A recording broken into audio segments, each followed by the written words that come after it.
This is Precalculus.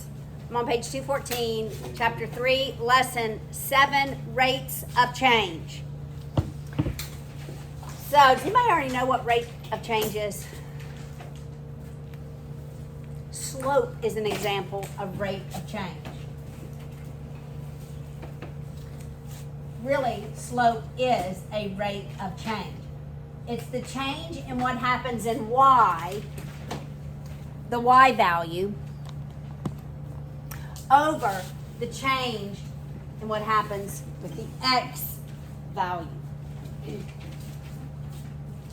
All right, so remember we learned the difference quotient formula. It was f of x plus h. What went next? Minus f of x all over, what was in the denominator? Do you remember? H. That was the difference quotient. That really is rate of change. So I'm going to show it to you on the Cartesian coordinate system. If I want to go and just label that x, and I want to go somewhere over here, and this is x plus h. The distance here on the x-axis is what? What's that distance between x and x plus h? What's that distance? H is the distance, yes. All right, does that make sense? From x to x plus h. Now, if I just decided, all right, what, when I input x, do I get on the y-axis? And then when I input x plus h, what do I get on the y-axis? So what is the change of what happens on the y-axis? It's x plus h minus x. This really is the change in y. Do y'all see that? And what's x plus h minus x? That's what changes on the x-axis. And so calculus really looks at this rate of change concept, this slope concept. What is happening to y as x is moving? But what calculus asks is,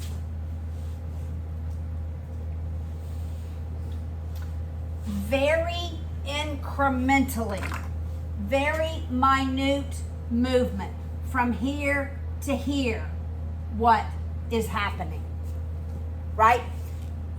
If I can get ever so close to x, what is happening? How is y changing if I get really, really close to x? That's really what it's asking. So if I have a curve,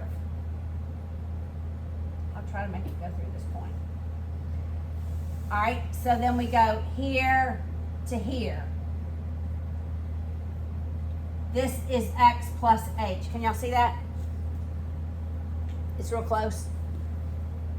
Now here is my f of x, and right here is my f of x plus h. And so it asks, really, what is, if I connected those 2 points, how is that line related to the curve?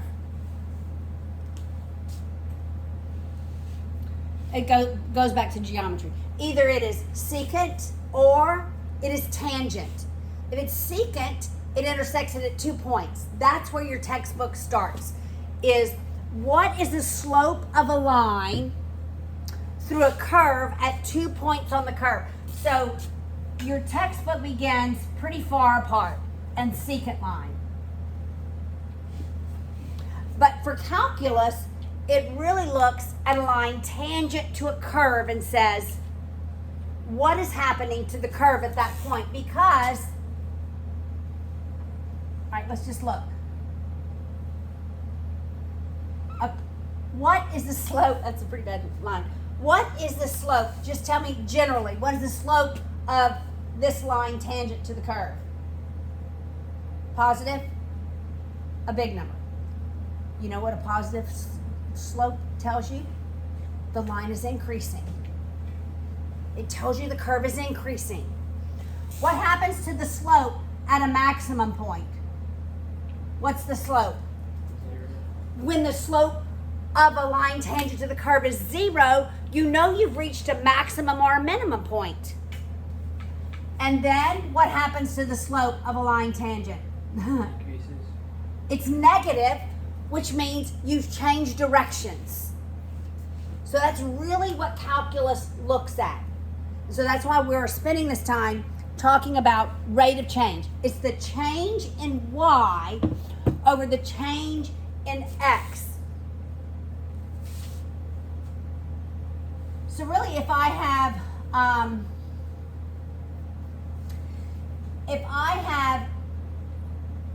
an equation, all right?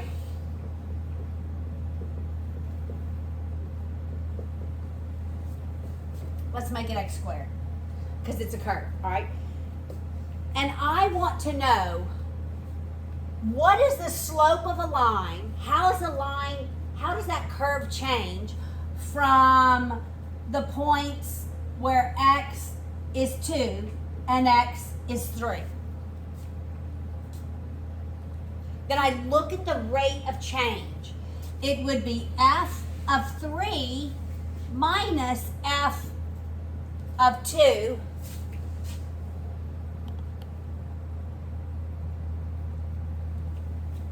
over 3 minus 2. So this is what precalculus asks. Calculus asks, what is the slope of the curve from 2.0 to 2.01? You see the difference? This line is going to be more tangent to a curve. Because then I can tell, is the curve increasing? Have I reached a maximum or a min? Or is the line curve decreasing? All right, so here we increase, right? We have a positive slope, 0, negative. A positive slope in calculus, then a 0 to a negative says we've reached a maximum. If I go just to the left of that,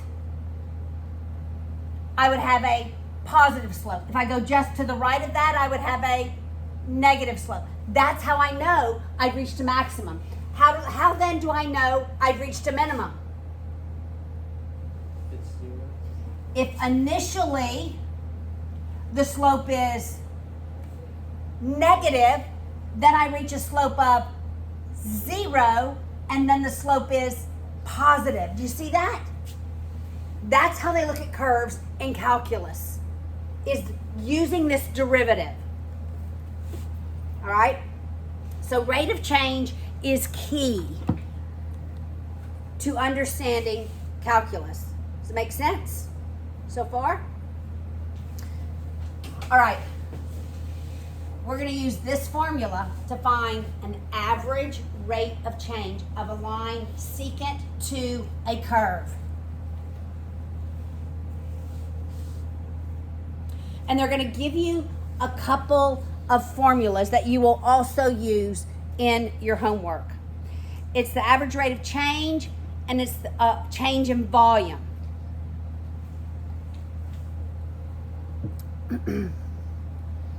All right, so look at the example. Well, it's not an example, but just look at the bottom of page 214. Here's one of the formulas. The distance traveled is always 16t squared. That will always be your equation when it talks about distance traveled. All right, so if distance traveled equals 16t squared, and at the bottom it gives us a table, 0, 1, 2, 3, 3.5, 4, 4.5, 5. We can ask, what is the average rate of change from 4 to 4.5? We could ask that. And that would look like D of 4.5 minus D of 4 over 4.5 minus 4. And you would literally plug 4.5 into the equation. So it would be 16 times 4.5 squared minus 16 times 4 squared over 0.5.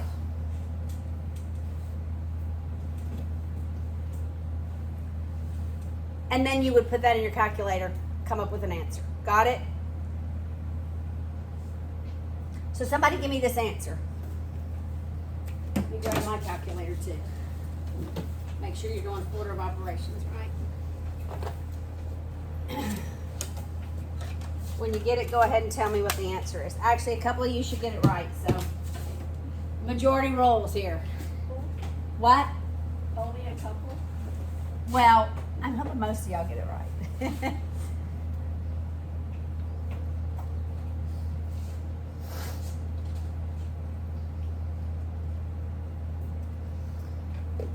What'd you get, Ryan? 136. 136. Let me see what. This is in feet per second. That is oftentimes used in physics. Did you get 136? There we go. 136. So, from the height, if a rock is dropped from a high place, ignoring wind, right? Ignoring wind, after between 4 and 4.5 seconds, the rock is traveling at 136 feet per second. That's what that says. All right, let's see what happens between 0 and 2. Let's see if it's traveling faster or slower. So this would be right after we drop it, right? So it'd be 16 times 2 squared minus 16 times 0 squared over 2 minus 0.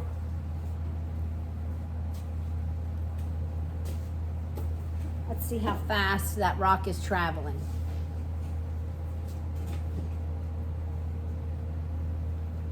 Do you think it's traveling faster initially or towards the end? Just wondering what your thoughts are.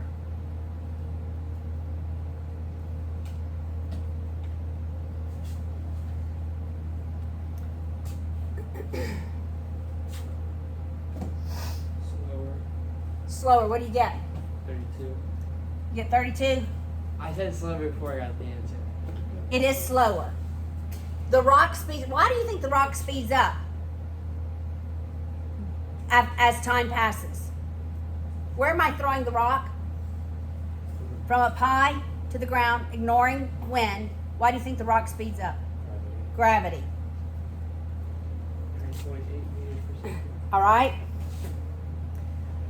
Does it make sense? All right, now look. That's really example 1. I chose to use different values. Now look, the rate of change of volume. Example 2. Okay, so this could be filling something up with water, blowing up a balloon. How does the volume change over time? And there's a constant formula. All right, so you have 2 formulas. The distance, 16t squared. The volume. Volume is how many dimensions? 3. 3, so you're always going to have something cubed. Distance, if I'm in open space, always has 2 dimensions, right? If I'm in open space. If I'm just doing it on the board, there's only 1 dimension. All right, so your volume, that's one way to remember it, is x cubed over 55. Those formulas will not change. Who comes up with x cubed or 55? A very smart, most likely man. There are very few women mathematicians in history. Because you know why men could do it? Because they had good women. There we go.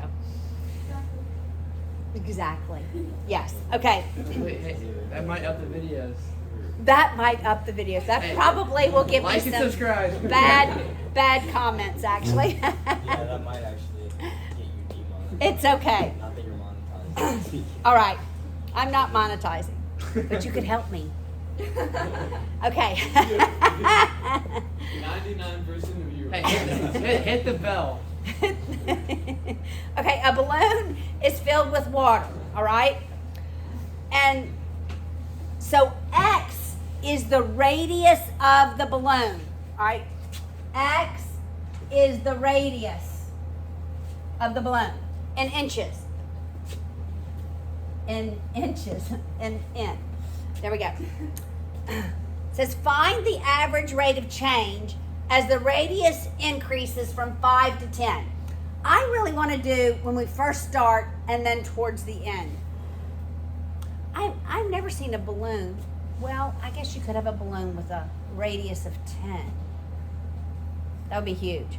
Let's just think of a regular balloon. Let's go from 0 to 2. What do y'all want the next set to be? 6 to 3. I was almost going to do like 3 to 5 or 4 to 6. What do y'all want to do? 4 to 6. 4 to 6. All right, 4 to 6. All right, so the right half of the class do V of 2 minus V of 0 over 2 minus 0. And this half of the class do V of 6 minus V of 4 over 6 minus 4. So we can compare how the volume changes as the radius changes. And this is going to be in gallons per inch. So it's gallons per inch. What is V equal? X cubed over 55. So this would be 2 cubed over 55 minus 0 all over 2. Make sense?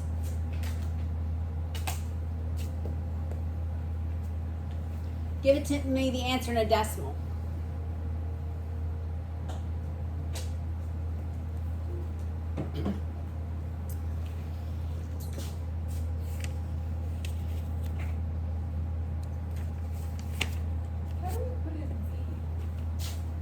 Okay, you don't put V in. We're substituting V. That's the name of the function. So V of 2 is 2 cubed over 55. Got it?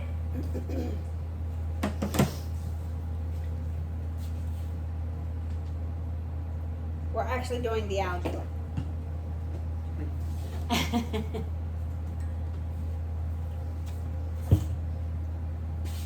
All right, what's the rate of change of the volume from 0 to 2? Yes. I know it's 0.726 gallons per inch. That sort of makes sense. I'm not thinking it's filling up very fast. I think this one's going to be faster. I'm hoping this one's going to be faster. What'd you ladies get? 1.38. I did expect it. Because what happens as a balloon expands? I got what she got. What happens as a balloon expands? The radius gets bigger. And it gets easier, right? Initially, the initial expanding of the balloon is very hard. But once we start expanding it more, then it gets easier. All right, look at example 3. You can use this rate of change concept for anything. In manufacturing, you could say, is it important for companies to know how profit is changing? The more that they produce? Yes. Because if they reach a maximum point, that's what they want to reach. So if this is their profits, right? and this is the number they're producing, and this is how much they're making, don't they want to make this many? Yes! They don't want to make any beyond here, because what happens to profit? You're losing. Yeah, you're not losing money, you're still making profit. But it's not as profitable to make more, all right?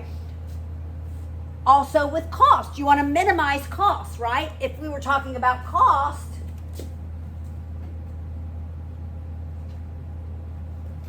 if this instead were cost, then how many would we want to make? We want our cost to be lower, right? So we want our cost to be at the lowest point. All right, so example 3 has to do with manufacturing costs. And it asks the question. We're just going to do a couple of these. We're not going to do all 3. It says a small manufacturing company makes specialty office desks. Here's the cost function. It's 0.0009x cubed minus 0.06x squared plus 1.6x plus 5. It wants to know what is the average rate of change of cost. We'll do from 0 to 10, and then we'll do 40 to 50. So is it more beneficial to make, let's do 40 to 60 and 0 to 20. Broaden our range a little bit. Is it more beneficial to make 0 to 20 or 40 to 60? So we're looking for the lowest cost. All right, so guys, you guys do C of 20 minus C of 0. You have the easy part. This is just 5, right? Over 20 minus 5. Ladies, you do C of 60 minus C of 40 over 60 minus 40. So I would do these individually. Plug them into the equation. Some of you guys can double check this too, because they have the harder one. Why is C at 5? 0, 0, thank you, because I wrote 5 up there. C of 0 is 5, it's the constant, which then triggered me to write 5. It's 0. It's 0. I wrote the wrong number. Does that make sense? No? Are y'all lost? All right. This is the cost, average cost of the desk between 0 and 20. So we do, I'm going to erase the 5. C of 20 minus C of 0. So you're going to plug in 20 in the equation. You're going to subtract from that when you plug in 0. I was saying when you plug in 0, the answer is 5. That's what I was saying. The answer to this is 5. And then 20 minus 0 in the denominator. Ladies, do you understand what you're doing? Here, you're plugging 60 into this equation, getting an answer. Then you're plugging 40 in for x and getting a solution.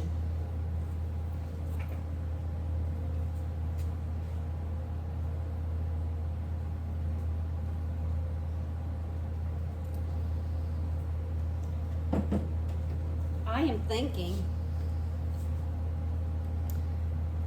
well, maybe wrong. I would have said the more we produce, the cheaper the cost, but it's not what appears to be the case.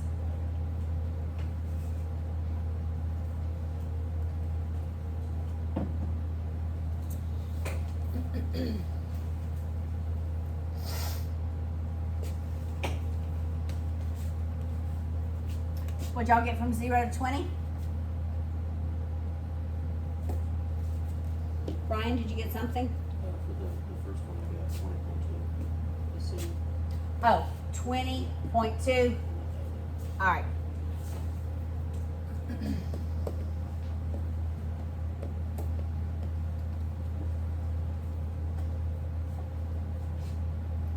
This must be in hundreds. Oh, it's in thousands of dollars. So we have to move the decimal 3 to the right, but just give me the decimal. But then this is per thousand. We have to multiply it by 1,000. 0.76. So it's what, 0.76? So it's $760 per desk. Did everybody get 0.76 for the first? Ladies, what'd y'all get for the second? 2.29. Is that what you got? What'd y'all get? 2.44? I got 38. It is 2 something. What did you get for C of 60?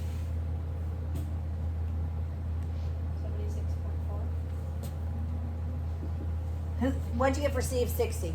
What'd you get? 79.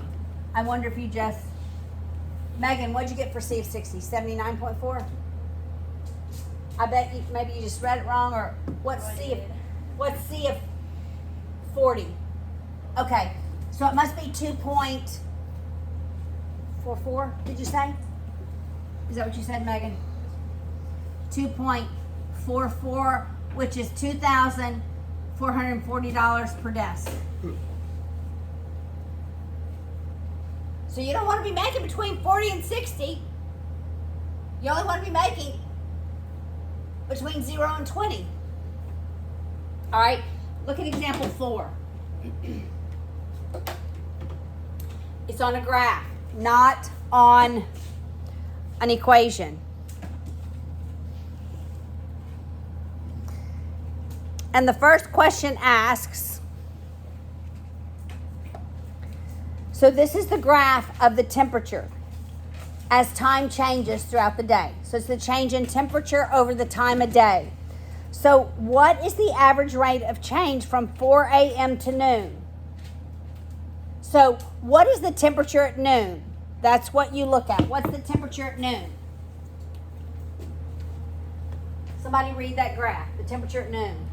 58. 58? Everyone agree? What's the temperature at 4 a.m.? What?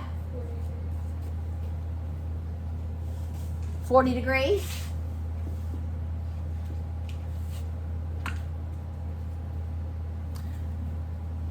So that would be 8 over, is it 8 over 8?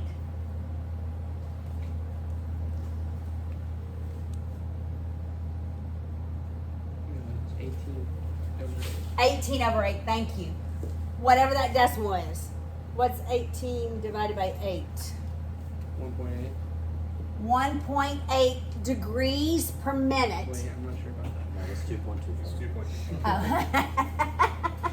I was not I using a just fell calculator. for it. I fell for it. Hey, it was logic.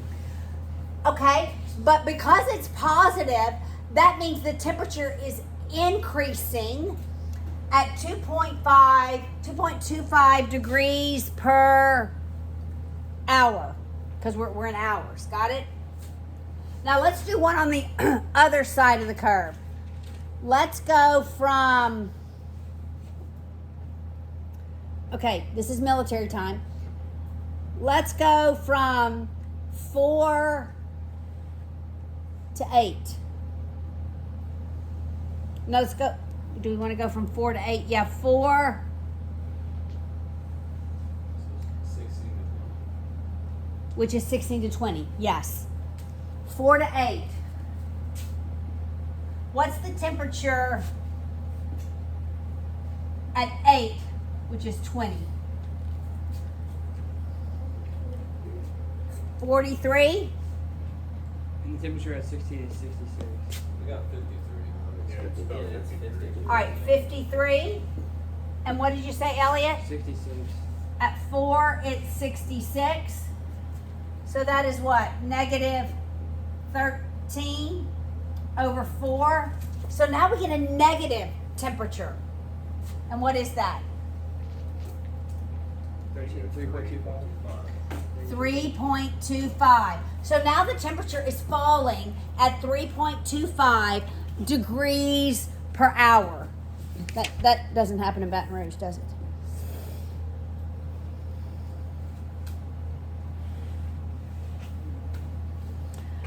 the geometric interpretation is you're looking at a secant line, but I already said that, all right?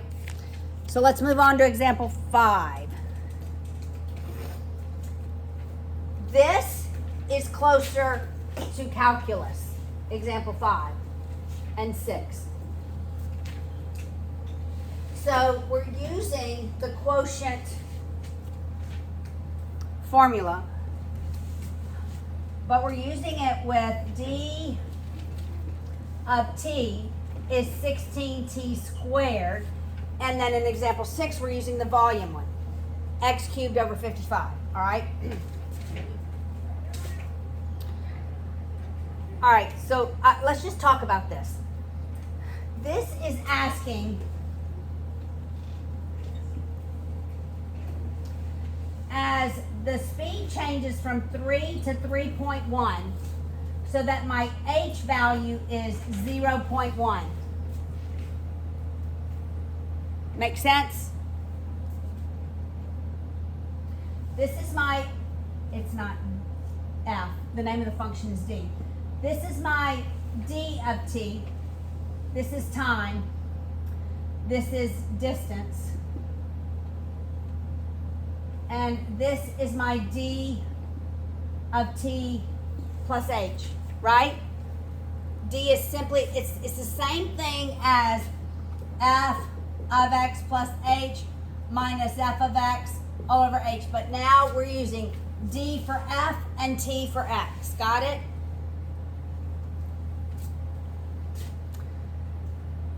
All right, so it wants to know from 3 to 3.1. All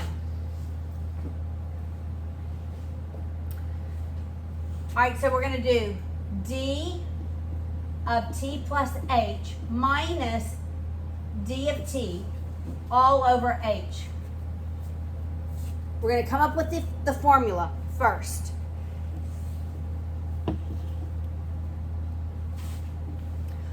All right, so let's talk about this. What is my t value?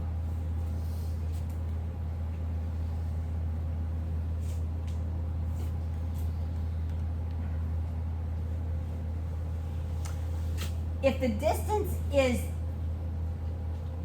h, then this is my t value, right?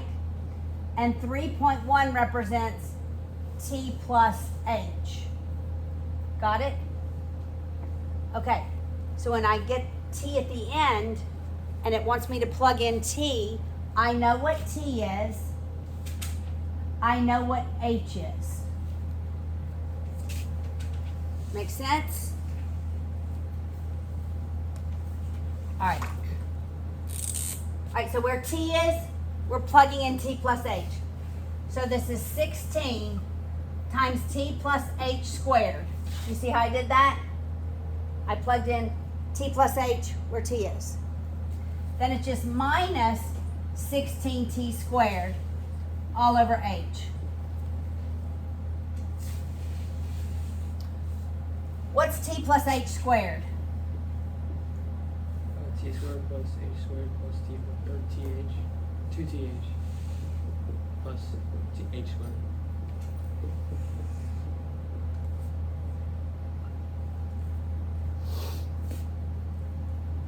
Okay, we'll distribute the 16. So it's 16t squared plus 32th plus 16h squared minus 16t squared all over h. My 16t squareds cancel. In the numerator, I can factor out an h. Do you see that? H times 32t plus 16h all over h. Cancel those. So this is what I'm left with. You remember what we said t was? What did we say t was? 3. All right, so we do 32 times 3. And what's h? 0.1. That's the distance. So it's plus 16 times 0.1. And that gives us the feet per second because we're in distance. That's the same as the rate of change. Do y'all get that? We're looking at the change in y over the change in x. All right, so what is that in feet per second? 97.6. 97.6 feet per second. Make sense? One more example, and then we'll be done with this lesson. I know. Now we're at volume, but we're still going to do the same thing. I don't feel like I have to draw it, right? Okay, let's see how well you do. All right. So we know we're using the volume equation. It's x, Paula. Which is x cubed over 55. You're going to have to use both of these equations in your homework. All right? And it wants to find, what does x represent? The radius, right? X represents the radius. It wants to know the average rate of change as the radius goes from 8 to 8.01. Okay. What's my x value and what's my h value? In the end, what's going to be my x value? 0.8. 8. What's going to be my h value? 0.01. 0.01. Do you see that? The x value is always the smallest one. The h is the distance between, it's the change in the x value. All right? So we're going to do the distance, the difference quotient.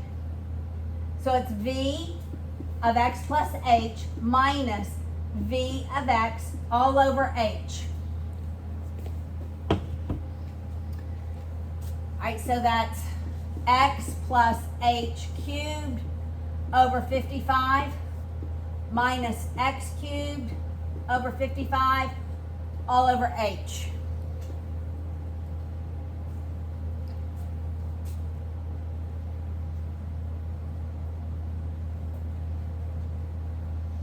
I'm just going to look what this is in the book so we don't spend time doing this, but you can do this. It is x cubed plus 3x squared h plus 3xh squared plus h cubed minus x cubed all over 55. That is over h.